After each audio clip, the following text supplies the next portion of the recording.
할렐루야, 은혜의 자리에 나오신 여러분들 환영합니다. 오늘 하루 믿음으로 승리하는 복된 한날 되길 소망합니다. 함께 찬양하시겠습니다.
주의 것이니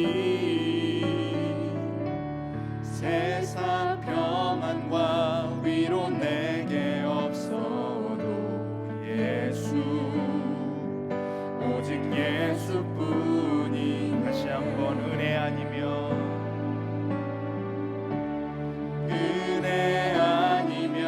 살아갈 수가 없네. 호흡마저도 다 주의 것이니 세상 평안과 위로 내게 없어도 예수 오직 예수뿐이네.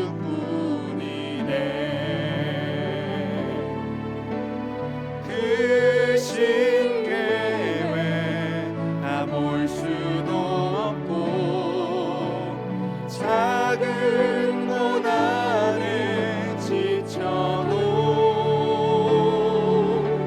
주께 묻기 나의 모든 삶 버티고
인도하실 때 올해 여기까지 인도하신 그 하나님의 은혜에 감사의 기도를 올려드리십시다. 또 긴 광야의 터널을 지나고 있는 우리 예양의 성도들 오늘 말씀으로 위로받게 하소서. 오늘 말씀 전하시는 김규원 목사님을 위해서 우리 주여 한번 외치신 후에 뜨겁게 기도하겠습니다. 주여. 하나님 아버지, 모든 것이 주님의 은혜임을 다시 한번 겸손히 고백합니다. 여기까지 인도하신 에베네셀의 하나님의 은혜에 다시 한번 감사와 찬양을 올려드립니다. 여러 어려움 가운데서도 우리를 지키시고 인도하신 그 하나님의 은혜를 기억하며 오늘 다시 한번 예배의 자리로 나왔습니다. 성령 하나님, 우리를 복주시고 주의 성령으로 충만하게 채워주옵소서. 하나님, 장화와 같은 긴 광야의 터널을 지나고 있는 우리 예양의 성도들이 있습니다. 하나님, 오늘 말씀으로 새 힘 얻게 하시고 그 말씀 따라 살아갈 용기와 믿음 허락하여 주옵소서. 주님, 큰 위로함 더하여 주시고 오늘 말씀 전하시는 김규현 목사님 그 입술 가운데 성령의 충만함 허락하여 주셔서 담대히 그 말씀 따라 우리가 살아갈 수 있도록 주여 붙잡아 주옵소서. 성령 하나님, 이 새벽에 도우시는 주님의 은혜를 간절히 사모합니다. 주여, 우리를 인도하여 주옵소서. 우리를 붙잡아 주옵소서. 주님, 온 마음 다하여 사랑합니다. 성령이여 임하소서.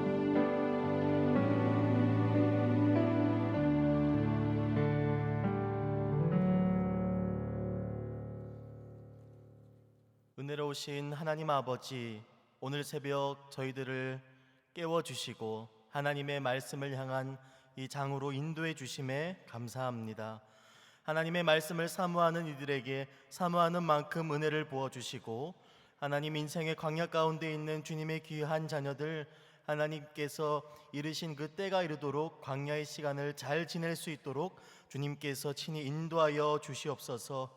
주님, 이 새벽 제단에 나올 때에 감사의 제목들 그리고 선교를 위하여서 예물 드리고 하나님 앞에서 믿음으로 일천번제 예물 올려드리는 주의 백성들이 있습니다. 주님, 이 예물 연락하여 주시고 하나님께서 그 기도의 모든 제목 응답하여 주셔서 이루어 주실 때에 이 예물 통하여 주님의 나라 확장되는 데 귀히 사용하여 주시옵소서. 우리 주 예수 그리스도의 이름으로 기도합니다. 아멘. 이 새벽 하나님께서 우리에게 주신 말씀은 신약의 사도행전 9장 23절에서 30절까지의 말씀입니다. 신약의 사도행전 9장 23절에서 30절까지의 말씀을 교독하시겠습니다. 여러 날이 지남에 유대인들이 사울 죽이기를 공모하더니 그 계교가 사울에게 알려지니라. 그들이 그를 죽이려고 밤낮으로 성문까지 지키거늘 그의 제자들이 밤에 사울을 광주리에 담아 성벽에서 달아 내리니라. 사울이 예루살렘에 가서 제자들을 사귀고자 하나 다 두려워하여 그가 제자됨을 믿지 아니하니 바나바가 데리고 사도들에게 가서 그가 길에서 어떻게 주를 보았는지와 주께서 그에게 말씀하신 일과 다메섹에서 그가 어떻게 예수의 이름으로 담대히 말하였는지를 전하니라. 사울이 제자들과 함께 있어 예루살렘에 출입하며 또 주 예수의 이름으로 담대히 말하고 헬라파 유대인들과 함께 말하며 변론하니 그 사람들이 죽이려고 힘쓰거늘 형제들이 알고 가이사라로 데리고 내려가서 다소로 보내니라. 아멘. 아멘. 이 새벽 바울 장하의 광야라는 제목으로 하나님 말씀 증거하겠습니다. 용비어천가를 아시지요? 용비어천가 2장에 보면 이러한 구절이 있습니다.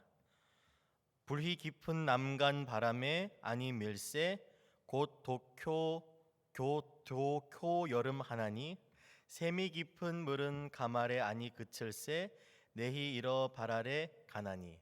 읽기도 힘든데요, 무슨 내용인지 제가 살펴보니까 이러합니다. 뿌리 깊은 나무는 바람에 흔들리지 않아 열매를 많이 맺고 샘이 깊은 물은 가뭄에 마르지 않아 바다까지 간다라는 내용이라고 합니다. 나무가 점점 그 땅을 깊이 파들어가서 뿌리를 내리며 샘이 깊어지는 시간을 아마 광야의 시간이라고 말할 수 있을 것입니다. 아브라함이나 하갈이나 다윗이나 엘리야나 진짜 광야에 들어가서 그 하나님을 만나는 시간을 가졌는데, 그들과는 조금 다르게 진짜 광야에 들어가지 않더라도 그 자리에서 더욱 깊어지는 시간을 가진 그러한 광야를 보낸 사람이 있습니다. 바로 오늘 본문에 나오는 유대식 이름인 사울, 곧 헬라식 이름 바울이라는 사람입니다. 신약 성경 27권 가운데에 무려 13권을 이 바울이 기록하고 3차례의 전도 여행을 한 뒤에 많은 복음의 열매를 맺은 이 위대한 선교사인 바울도 인생의 광야를 거쳐야만 했습니다. 그에게 있어서 광야란 과연 무엇이었을까요? 바울은 하나님께 쓰임 받기 위해서 그 배경과 조건이 매우 훌륭한 사람이었습니다. 율법과 예언의 말씀에 정통했기 때문에 구약에 예언된 메시아 그리스도를 변론하고 변증하기에 아주 최적의 조건을 가진 그런 선교사가 되기에 아주 좋은 사람이었습니다.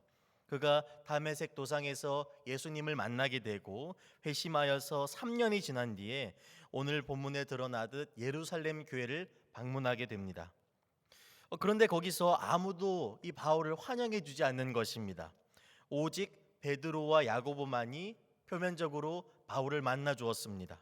바울은 예루살렘에 머물면서 예수님과 직접 3년 동안이나 다니고 배웠던 사도들과 교제하고 좋은 관계를 맺어서 그 예루살렘 교회에서 어느 정도 사역을 하다가 적당한 시기에 선교사로 파송받기를 원했을 것입니다.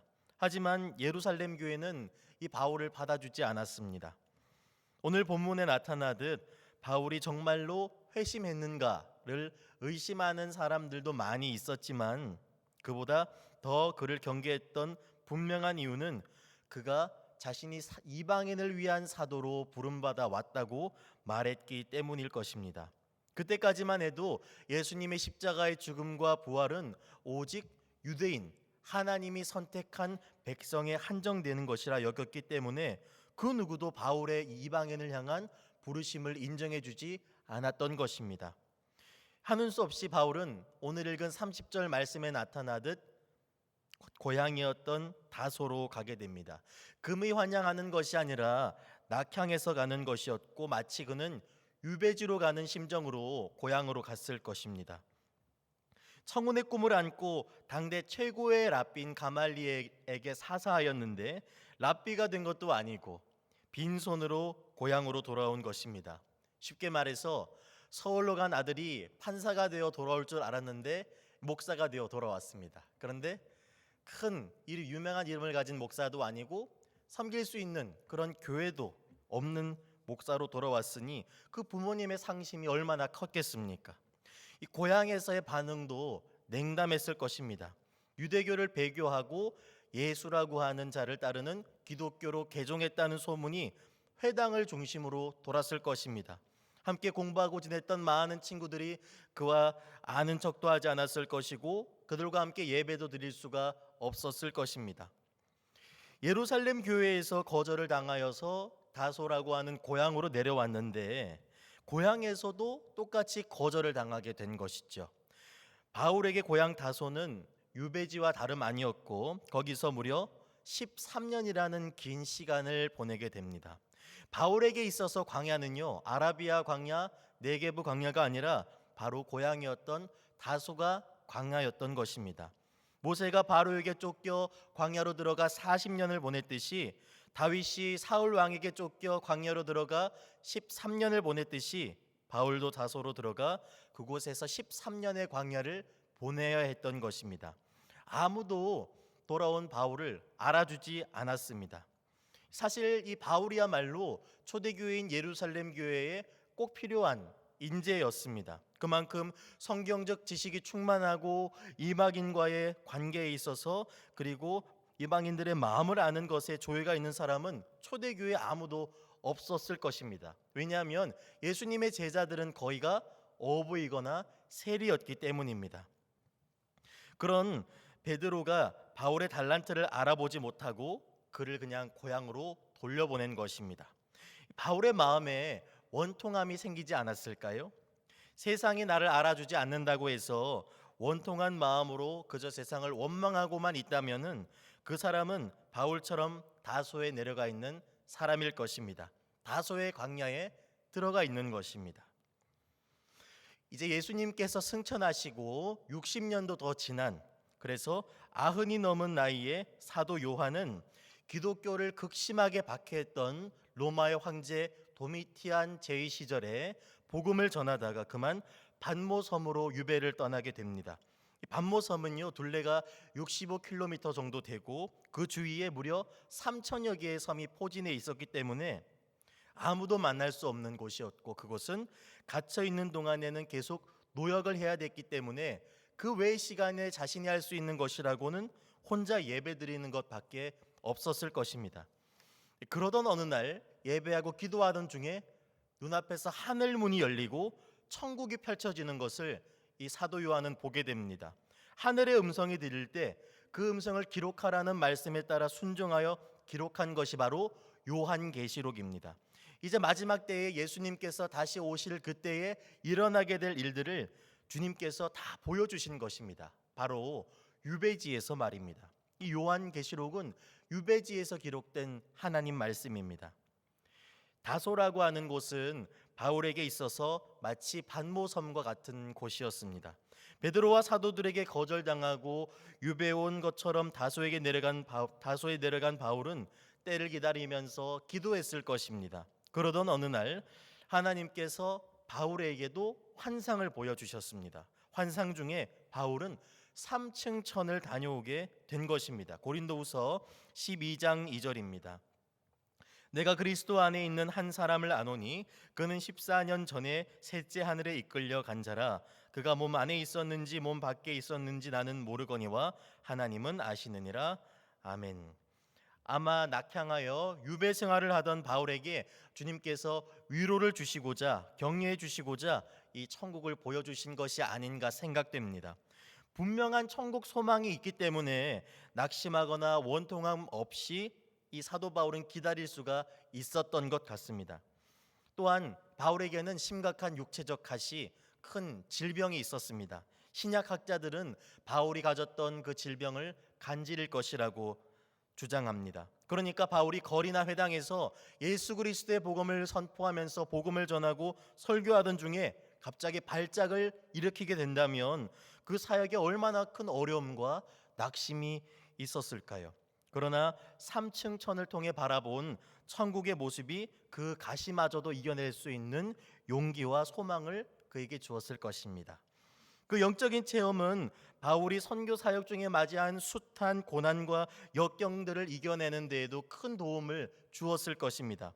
40에 하나 감한 매를 5차례, 3차례의 태장을 맞았고, 한 번 돌로 맞고, 3번 파선하고, 강과 강도와 동족과 이방인과 시내와 광야와 바다와 거짓 형제의 위험들이 그를 덮쳤고, 굶주림과 추위 가운데에서도 그는 선교에 임했습니다. 이처럼 하나님이 우리를 어떠한 광야로 들어가게 하실 때에는 그 광야를 버틸 수 있는, 견뎌낼 수 있는 특별한 은혜도 주십니다. 이 기독교는 예수님과 사실 바울이 세웠다고 해도 과언이 아닐 것입니다. 바울 서신에는요, 기독교의 신학과 주요한 교리들이 다 녹아져 있습니다. 3차례나 되는 세계를 전도하는 그 여행을 다니는 와중에도 바쁜 사역 가운데에서도 깊이 있는 신학과 교리가 담긴 서신서들을 이 바울이 기록할 수 있었던 이유는 그의 신학과 그의 신앙이 다소에서 보낸 13년 동안 정립되었기 때문일 것입니다.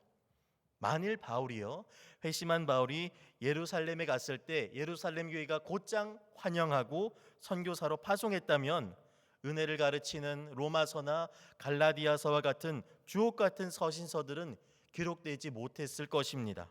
오히려 바울에게 다소는 예루살렘보다 신학과 신앙에 있어서의 중심지가 되었던 것입니다.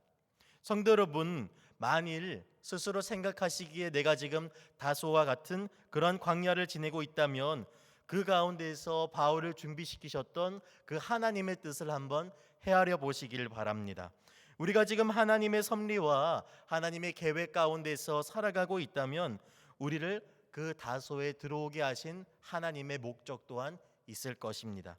그러니 다소에서 벗어나게 해달라고만 기도하지 마시고 내가 이 다소에 머무는 동안 무슨 일을 함이 하나님께 기쁨이 될까를 생각해 보시길 바랍니다.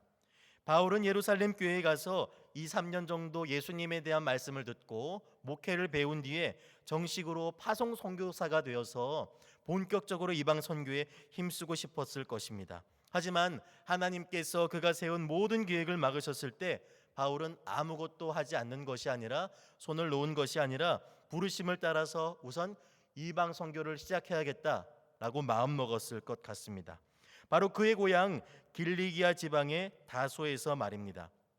그는 우선 텐트를 만드는 일을 직업으로 삼으면서 자연스럽게 그 다소에 있는 이방인들과 접촉하고 그들에게 복음을 전했을 것입니다. 사도들이 불러줄 때까지 손 놓고 기다린 것이 아니라 자신이 서 있는 그 자리에서부터 하나님의 일을 시작했던 것입니다. 고린도후서 11장에는 이 사도 바울이 선교지에서 겪었던 많은 고초들이 나타나는데요. 유대인들에게 40에서 하나 감한 매를 5번 맞았으며 이어서 고린도후서 11장 25절입니다. 3번 태장으로 맞고 1번 돌로 맞고 3번 파선하고 일주야를 깊은 바다에서 지냈으며 이 유대인들에게 40에서 하나 감한 매를 5차례 맞았다고 했는데 그런 내용이 사도행전에는 나타나지 않습니다. 또한 3번 태장으로 맞았다 하는데 빌립보 감옥에서 한 차례 태장을 맞은 것 외에 다른 2차례의 사건 또한 말씀하지 않습니다. 또한 3번의 파선은 언제 벌어진 일일까요? 바울의 3차례 전도 여행을 자세히 기록한 사도행전에 그러한 기사가 기록이 없다는 것은 곧 바울이 홀로 다소에 내려가서 있는 10여 년 동안 그러한 일이 벌어졌기 때문일 것입니다.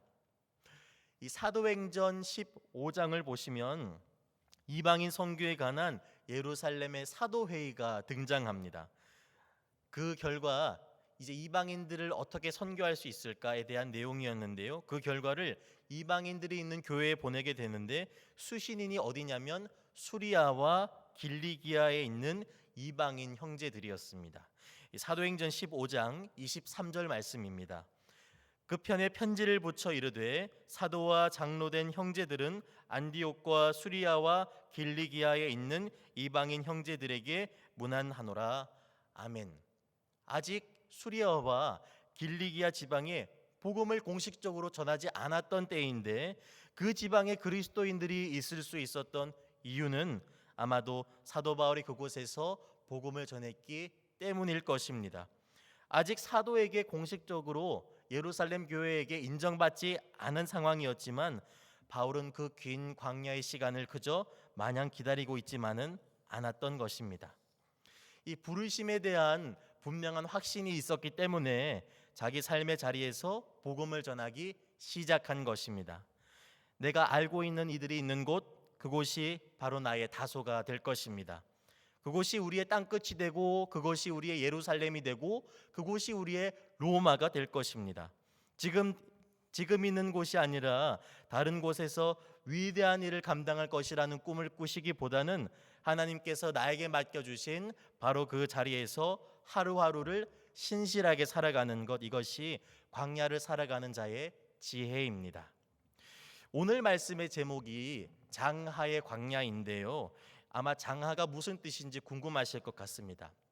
우리나라에 4계절이 있지 않습니까? 봄, 여름, 가을, 겨울이 있는데 그 안에 또렷하게는 속하지 않는 계절이 장하입니다. 그러니까 늦여름과 가을 사이에 있는 아주 끝에 남아있는 긴 여름을 장하라고 합니다. 여름이 사실 계절 중에 제일 길지 않습니까? 그래서 어서 선선한 가을이 오면 참 좋겠는데 끝나지 않을 듯 끝날 듯 끝나지 않을 듯 계속해서 더위가 이어지는 그 계절을 장하라 합니다. 이 장하 동안에는 열매가 서서히 무르익어 갑니다. 덜 익은 과실이 온전히 익어가는 계절이 장하입니다. 이 장하에는요 열매가 맺히지 않았다가 다시 맺히는 경우가 없습니다. 그리고 작은 열매가 더 커지는 경우도 없습니다. 이미 맺힌 열매들이 그 속에서 점점 채워져 가고 익어가는 것입니다. 우리 그리스도인들도 마찬가지일 것입니다. 겉으로 커져가기를 바라기보다는 속으로 성숙해져가는 장하의 계절이 필요합니다. 모세가 미디안 광야로 도망가 보낸 그 40년이 모세에게는 장하의 계절이었고, 다윗이 사울 왕을 피해 도망간 광야로 들어가 지낸 13년이 바로 다윗에게는 장하의 계절이었습니다. 이들은 장하의 계절을 지나면서 다듬어지고 준비되면서 그 광야에서 나오게 되었을 때에 바로 그때 하나님께 귀하게 쓰임 받는 인물이 된 것입니다. 성경 인물들을 보면 광야에 들어가지 않고 쓰임 받은 사람은 없습니다. 하나님께서 사람을 쓰고자 하실 때 그를 은밀히 준비시키는 곳이 바로 광야가 됩니다. 광야에 들어갔다 나온 사람만을 하나님께서는 사용하십니다. 그 사람들에게 광야에서의 시간이 바로 장하의 계절이 됩니다. 이 회심한 바울을 예루살렘 교회는 곧바로 받아주지 않았습니다. 이것이 슬픔이 될 것 같지만 나중에 와서 돌아본다면 그것이 은혜가 될 수 있습니다. 만일 바울을 예루살렘 초대교회가 즉시 받아들여서 사역을 좀 시킨 뒤에 선교사로 파송했다고 한다면 어떻게 됐을까요? 아마 더 많은 교회를 개척했을지도 모르겠습니다. 그런데 기독교의 교리와 그 기독교의 신앙이 잘 정립되지 않은 채 교회들이 마구 세워진다면 유대교의 공격과 여러 이단들의 공격에 쉬이 무너졌을지도 모릅니다. 바울이 다소에서 보낸 13년의 시간은 결코 허비하는 시간이 아니고, 다소에서 머물렀던 그 13년의 시간 동안 바울은 점점 깊어져 갔고 복음에 대한 이해의 폭도 더 넓어졌으며 그의 신학과 사상은 점차 무르익어 갔습니다. 다소에서 보낸 13년의 시간이 바울에게 장하의 계절이었습니다. 고추장과 된장과 간장이 잘 익으면 그 장 자체가 깊은 맛을 내지요. 장들은 어떻게 맛있게 익어갈까요? 바로 항아리에 담긴 채, 장독대에 담긴 채 모든 빛을 차단당한 채 캄캄하고 답답한 세월을 견뎌내다 보면은 1년, 3년, 4년, 5년 그 시간이 지나서 비로소 깊은 맛을 우러내게 되는 것입니다. 하나님은 장하의 계절을 통해서 우리를 익어가게 하십니다. 그래서 잘 익었을 때 비로소 세상에 나타나게 하십니다. 우리가 살아가는 이 시대는 인스턴트의 시대처럼 느껴집니다. 뭔가 아직 완숙하지 않은 것 같은 사람이, 설익은 사람들이 자꾸 무언가를 가지기 위해서 나서곤 하지요. 조급하게 접근합니다. 어떻게 하면 조금 더 빨리 인지도를 얻을 수 있을까? 소위 뜰 수 있을까? 어떻게 하면 유명한 이들과 교제를 나눌 수 있을까? 그리고 또 어떻게 하면 그들에게 한번 줄이라도 될 수 있을까? 이 세대는 다소를 지나서 곧장 예루살렘으로 가기만을 원하는 것 같습니다. 그러나 우리에게 필요한 시간은 예루살렘이 아니라 바로 다소에서의 시간입니다. 우리가 가야 할 곳은 예루살렘이 아니라 바로 다소입니다. 다소에서 장하의 계절을 보낼 수 있어야 합니다. 다소에 머물어서 익어가고 연구러가고 깊어져야 합니다. 바울이 이 13년간의 장하를 지낸 끝에 마침내 바나바가 선교사로서 이 바울을 부르러 오게 됩니다. 바로 하나님께서 베드로에게 환상을 보여주셔서 가이사랴의 백부장 고넬료를 방문하게 하시고 그 이방인에게 복음을 전하게 하신 것입니다. 그러자 그날 거기에 모여있던 사람들이 예수를 믿고 그들 가운데에 성령님이 임재하게 됩니다. 이 사건으로 이방인들도 구원을 받을 수 있다는 사실을 깨달은 베드로는 그 자리에서 성령 충만하게 된 이들에게 예수의 이름으로 세례를 베풀었습니다. 그날 베드로가 말씀을 전했기 때문에 성령님이 임하신 것이 아니었습니다. 그들의 믿음이 좋아서도 아니었습니다. 하나님께서 이미 그들에게 성령을 부어주시기로 작정하셔서 이방인들이 구원을 받게 된 것입니다. 모두가 다 하나님이 계획하신 대로 일이 이루어진 것입니다. 그리고 초대교회인 예루살렘 교회도 이제 공식적으로 이방인들도 구원받아 하나님의 백성이 될 수 있다 선포하게 됩니다. 이로 말미암아서 이제 사도 바울이 큰 혜택을 얻게 되는 것이지요. 이 사건으로 인하여서 아마 베드로는 오래전에 예루살렘으로 자신들을 사도들을 찾아왔던 바울을 떠올렸을 것입니다. 그리고 안디옥 교회를 통해서 베드로는 바울을 부릅니다. 본격적으로 바울이 선교사로 파송받게 되는 것입니다. 소중한 예안교회 성도 여러분, 장하의 계절을 보낼 때, 장하의 광야를 보낼 때 우리는 때론 긴 기다림에 지쳐서 이 정도면 충분히 기다렸다라고 생각할 수도 있습니다. 그러나 어쩌면 우리가 생각한 것보다 더 많은 시간을 기다려야 할 수도 있습니다. 그것이 광야에서의 기다림입니다.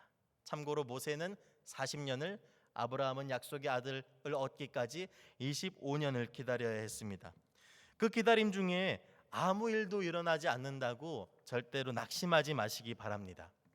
이 성경을 3분의 2 지점 가량을 딱 펼치시면은 아마 구약의 마지막 성경 말라기의 4장과 그 다음에 이어지는 신약 성경의 마태복음 1장이 나타날 텐데, 그 사이에는 약 400년간의 연연의 역사적 공백이 있습니다. 그 시간 가운데 하나님의 말씀도, 그 말씀을 선포하는 엘리야와 같은 예언자도 없었습니다. 바로 영적인 암흑기와도 같았습니다. 그 영적인 암흑기가 절정에 도달하게 되었을 때에 하나님은 예수님을 이 땅에 보내주셨습니다. 갈라디아서 4장 4절입니다. 때가 참에 하나님이 그 아들을 보내서 여자에게서 나게 하시고, 아멘. 때가 이르렀을 때 하나님께서는 새 언약을 성취하시고 구원을 이루기 시작하셨습니다. 그 하나님께서는 우리가 지금 보내고 있는 이 광야의 시간도 예수님을 보내주실 때를 예비하셨던 것과 똑같이 준비하고 계실 것입니다. 그 기다림의 광야 가운데서, 버림받음의 광야 가운데서, 탄원의 광야 가운데서, 영적 침체의 광야 가운데서, 그리고 장하의 광야 가운데서 하나님의 때를 기다리며 주님의 은혜를 구하는 우리 예안교회가 되기를 소원합니다. 우리 입술로 은혜 아니면 살아갈 수 없네 함께 결단하시며 찬양하겠습니다.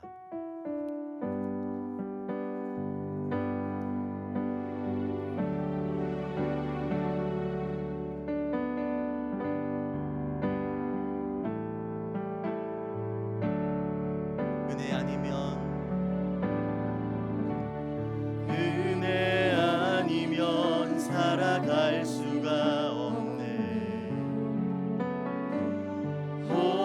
호흡마저도 다 주의 것이니 세상 평안과 위로 내게 줬어도 예수, 오직 예수뿐이네. 은혜 아니면 살아갈 수가 없네. 은혜 아니면 살아갈 수가 없네. 호흡마저도 다 주의 것이니 세상 평안과 위로 내게 없어도 예수, 오직 예수뿐이네. 그 신계회, 그 신계회 다 볼 수도 없고 작은 고난에 지쳐도 주께 묻기 나의 모든 삶 버티고 견디게 하시네. 은혜 아니면 살아갈 수가 없네. 모든 것 다 주께 맡기니 참된 평안과 위로 내게 주신 주 예수, 오직 예수뿐이네. 이 시간 주님 주신 말씀 붙잡고 함께 기도하기를 원합니다. 장하의 계절을 보내는 가운데 우리 심령이 더욱 깊어지고 익어가게 하여 주옵소서. 지금 내가 선 곳에서 주님을 위해 준비하며 일하게 하여 주시옵소서. 간절한 마음으로 주의 이름 부르고 합심하여 기도하시겠습니다. 주여 은혜의 하나님 아버지, 이 세상 가운데에서 저희가 살아가는 그 모든 순간순간마다 하나님께서 우리를 준비시키시는 그 광야의 시간이 있음을 저희들 알고 있습니다. 하나님 말씀을 통하여 주신 그 광야의 시간을 저희들이 어떻게 보내야 되는가 말씀하여 주셨사오니 우리들 그 말씀 의지하여서 살아갈 수 있게 하여 주시옵소서. 나의 생각보다 그 광야가 길어지고 나의 뜻과 나의 계획대로 이루어지지 않는다 할지라도 나를 더욱 익혀주시고 내 가운데 더욱 믿음으로 굳건하게 세워주실 그 주님을 의지하여 이 장마의 계절을 이겨낼 수 있도록, 장마의 광야를 이겨낼 수 있도록 주님께서 은혜 베풀어 주시옵소서. 하나님 그때가 이를 때까지 인내하며 하나님께서 특별히 주실 그 은혜를 사모하는 가운데 나가길 소원합니다. 장마의 계절, 장마의 광야 가운데 있는 주님의 백성들 위로하여 주시고 그 강렬을 온전히 이겨낼 수 있도록 주님께서 함께하여 주시옵소서. 성령으로 충만하게 하여 주시옵소서.